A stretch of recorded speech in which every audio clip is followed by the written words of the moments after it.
এবার আপনি বলুন মিস্টার মুখার্জি, যেদিন চুরি হয় সেদিন রাত্রে আপনি কোথায় ছিলেন? অফিসেই।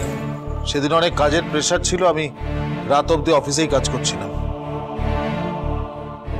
ইওর অনার, এই বিষয়ে আরো কিছু জানার জন্য আমি কোম্পানির ওনার রক্তিম দেববর্মনকে কাঠগড়ায় ডাকার জন্য অনুমতি চাইছি।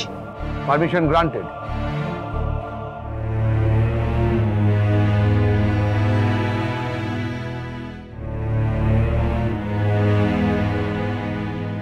গীতা স্পর্শ করে বলুন, যা বলিব সত্য বলিব, সত্য বই মিথ্যা বলিব না। যাহা বলিব সত্য বলিব, সত্য বই মিথ্যা বলিব না। রক্তিম বাবু, আপনি তো দেববর্মন ফার্মাসিউটিক্যালসের ওনার, কোম্পানির সমস্ত ডিল আপনি সামলান, তাহলে এই ক্ষেত্রে শেখর মুখার্জিকে দায়িত্ব কেন দিলেন?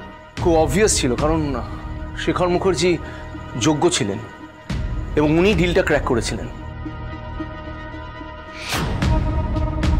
তো অ্যাডভান্সের টাকাটা সেটা আপনি গুছিয়ে রেখেছিলেন তো? না, নট এক্স্যাক্টলি। আমার সামনেই শেখরবাবু আমার লকারে রেখেছিলেন।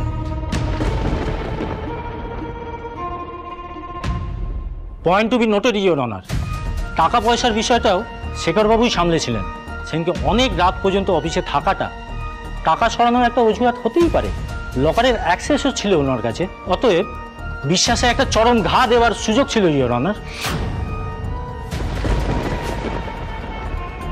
মালবিকা দেববর্মন হাজির হ।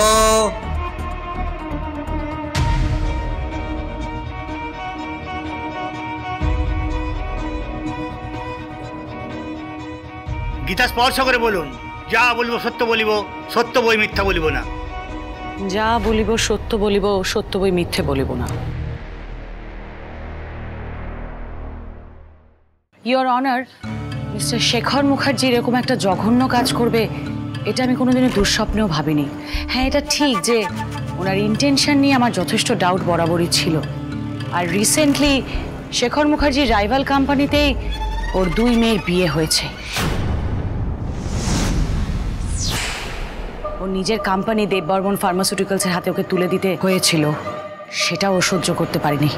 এই সব কিছু মিলিয়ে ও আমাদের এত বড় একটা সর্বনাশ করে দিয়েছে।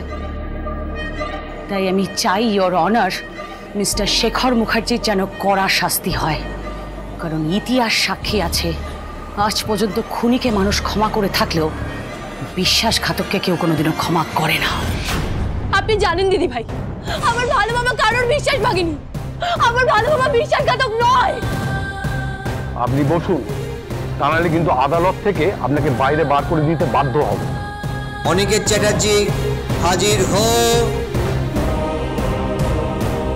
গীতা স্পর্শ করে বলুন, যা বলিব সত্য বলিব, সত্য বই মিথ্যা বলিব না।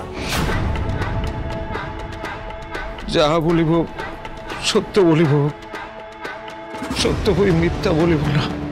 আমার জামাইবাবু তো পেশাদার ক্রিমিনাল নয় ধর্মাবতার।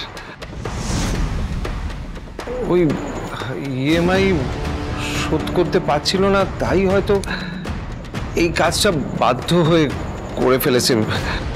আপনি সবার কথা শুনলেন, এবার একটা অত্যন্ত গুরুত্বপূর্ণ প্রমাণ আমি আপনার কাছে পেশ করছি।